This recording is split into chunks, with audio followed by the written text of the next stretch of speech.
चलो स्टार्ट किया था। डिजिटल इंडिया सीईओ अभिषेक Singh appoints national e governance division chief. 1995 batch के आईएएस ऑफिसर और डिजिटल इंडिया के सीईओ अभिषेक सिंह को नेशनल ई गवर्नेंस डिवीजन का चीफ बनाया गया है। ये नागालैंड कैडर के आईएएस ऑफिसर थे 1995 बैच के। डिजिटल इंडिया के सीईओ अभिषेक सिंह को क्या बनाया गया है? और ये किस कैडर के आईएएस ऑफिसर थे? अगला है Bharti Airtel to acquire 4.7% stake of Vodafone in Indus tower. Vodafone का 4.7% स्टेक ये भारतीय एयरटेल एक्वायर कर लिया है इंडस टावर में। भारतीय Airtel has decided to acquire an additional 4.7% stake in Indus Towers from Vodafone Group. The company announced the two companies signed an agreement on the condition that Vodafone will use the proceeds to invest in Vodafone India, and the latter will clear its pending dues with Indus Towers. अभी भारतीय Airtel 4.7% stake खरीद लिया Vodafone India का। और भारतीय Airtel का CEO है गोपाल विठल। भारतीय एयरटेल का फाउंडर थे सुनील भारती मित्तल और ये फाउंडेशन इसका हुआ था 7 जुलाई 1975 को। कितना परसेंट स्टेक खरीदा गया इसके द्वारा? भारतीय एयरटेल के सीईओ और फाउंडर इसका फाउंडेशन। अगला न्यूज है Standard Chartered tie up with IATA for payment platform for airline industry. Global banking group Standard Chartered bank has partnered with the International Air Transport Association IATA का full form है to launch a Paytm platform for the airline industry in India. Payment platform for the airline industry in India. SC bank किया है IATA के साथ partnership airline industry में payment of platform के लिए। और ये UPI स्कैन के थ्रू होगा। कौन सा बैंक किया है IATA के साथ? और इसमें स्टैंडर्ड चार्टर्ड बैंक के स्टैंडर्ड चार्टर्ड का फाउंडेशन हुआ था 1969 लंदन UK में। और IATA का हेडक्वार्टर है Montreal Canada international Air Transport association. और उसके DG हैं डायरेक्टर जनरल विली वॉल्स। और IATA का फाउंडेशन हुआ था 19 अप्रैल 1945 हवाना जुआ।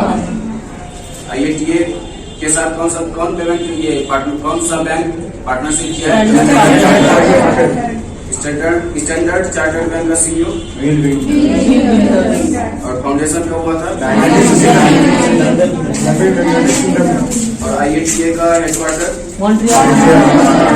इसके डायरेक्टर जनरल। थोड़ा सा जोर डालिए, आप जोर नहीं डाल पा रहे हैं, रिस्पॉन्ड नहीं कर रहे हैं। इंडिया जापान ज्वाइंट एक्सरसाइज जोर से आवाज नहीं आ रही है आपकी। 2022 शुरू हुआ है। एक्स धर्मा गार्जियन 2022 ये एक्सरसाइज है, इसका 3rd एडिशन शुरू हुआ है इंडिया और जापान के बीच में। और ये कंडक्ट किया जा रहा है 27 फरवरी से 10 मार्च 2022 के बीच। ये हो रहा है कर्नाटक के बेलगावी में। बेलगावी का दूसरा नाम बेलगांव भी है। धर्म गार्जियन 2022 का कितना नंबर एडिशन है? और ये किसके बीच में होता है? अभी ये कंडक्ट कहाँ पर किया जा रहा है? कर्नाटक के बेलगावी में। और कब से कब तक होगा? 27 number. The 15th Battalion, the Maratha Light Infantry Regiment of the Indian Army and 13th Infantry Regiment of Japanese Ground Self-Defense Forces. This is the girl. India से मराठा लाइट इन्फेंट्री का रेजिमेंट इसमें जो भाग ले रहा है। और जापान का है ग्राउंड सेल्फ डिफेंस फोर्सेस। ये 12 दिन तक चलेगा 27 से 10 मार्च तक। ये हो रहा है कर्नाटक के बेलगावी में। और एक्स धर्म गार्जियन 2022 का कितना नंबर एडिशन था? ये एक्सरसाइज धर्म guardian is an annual military training event being conducted in India since 2018. ये 2018 से हो रहा है। अगला न्यूज है आप उसको रिपीट करवाइए, जैसे कहा रिस्पॉन्स लिया। भाग रहे हैं, अभी भी डर लगी है। नेक्स्ट एक्सरसाइज धर्म गार्जियन 2022 का कितना नंबर एडिशन था? किन दो देश के बीच में कहाँ पर हो रहा था? शुरू कब से हुआ? 2018 से। और कितना कब से कब तक होगा ये?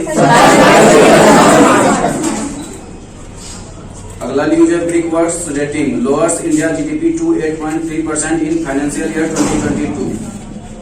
ब्रिक वर्क्स का रेटिंग फोरकास्ट किया गया है इंडिया के लिए 8.3%। 21-22 इसका ईयर पहले यह किया गया था 8.5 से 9% के बीच में, और अभी करंट में इसको घटा करके 8.3% कर दिया गया है। ब्रिक वर्क रेटिंग का कितना नंबर रखा गया है? 8.3%। और पहले कितना फोरकास्ट किया गया था? 8.5%। एमएसएमई टेक्नोलॉजी सेंटर ये सेटअप किया जा रहा है सिंदूर दुर्ग में। एमएसएमई मिनिस्टर कौन है? कंसिस्टेंसी गूगल करके चेक कर लीजिएगा। एमएसएमई मिनिस्टर नारायण तातुराव राणे हैं। इनके द्वारा अभी स्टेब्लिशमेंट अनाउंस किया गया है कि एमएसएमई टेक्नोलॉजी सेंटर ये सेटअप किया जाएगा सिंधुदुर्ग में, और इसका आउटले रखा गया है 200 करोड़।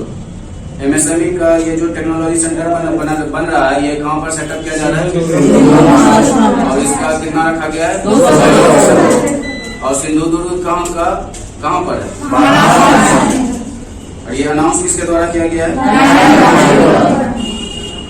इंटरनेशनल आईपी इंडेक्स 2022, इसमें इंडिया रैंक है 43, इंडिया का रैंक है।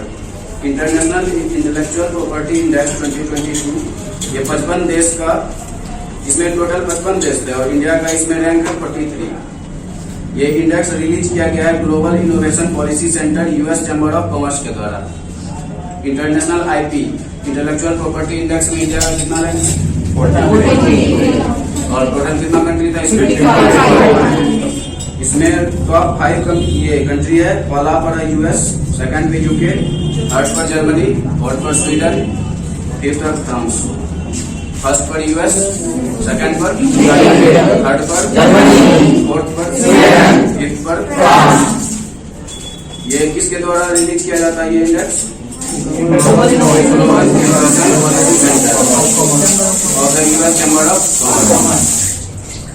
इंडिया का कितना रैंक है इसमें? 43। और इसमें इंडिया इंप्रूव किया है अपना overall IP score from 38.4% to 38.6%, 0.2% किया इंप्रूव। और ये कौन सा इंडेक्स था? International IP index. टोटल कितना कंट्री था इसमें? इंडिया का रैंक 43। और इसमें इंडिया का स्कोर कितना था? 38.6। और इसमें 5 कंट्री था टॉप से।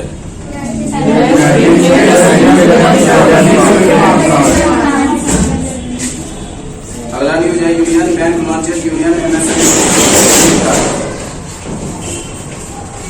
The union bank of India has launched the Union MSME RuPay credit card in association with the NPCI। Union bank of India के द्वारा एनपीसीआई के साथ मिलकर लाया गया union MSME RuPay credit card. Union bank of India का headquarter है मुंबई। इसके सीईओ है राजेंद्र राजी। ये पहले अभी आईबीए के हेड थे। अभी आईबीए के हेड कौन है? इंडियन बैंक एसोसिएशन का अतुल कुमार सर। और ये कहाँ के हैं सीईओ? ये गाँव के किस बैंक के इंडियन सीईओ? इससे पहले ये यूको के थे, अभी पीएनबी में। और राजेंद्र राजी के जगह पर वो अपॉइंट हुए हैं। ये न्यूज है यूनियन बैंक लॉन्च किया है union MSME RuPay credit card, इसके साथ मिलकर एनपीसीआई के साथ। यूनियन बैंक ऑफ इंडिया का हेडक्वार्टर है मुंबई। सीईओ है राजेंद्र राय जी और इसका फाउंडेशन हुआ था 11 नवंबर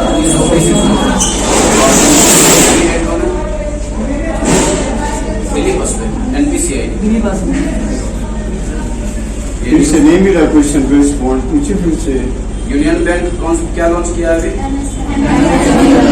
जोर से बोला ना, आवाज आ रही है। फिर से पूछे क्वेश्चन। यूनियन बैंक क्या लॉन्च किया इसमें? इसके साथ मिलकर union bank of India CEO CEO कौन इसका हेडक्वार्टर और फाउंडेशन का हुआ था। The conflict of Ukraine Russia explained, अभी युद्ध हो रहा है यहाँ पर यूक्रेन और रशिया के बीच में।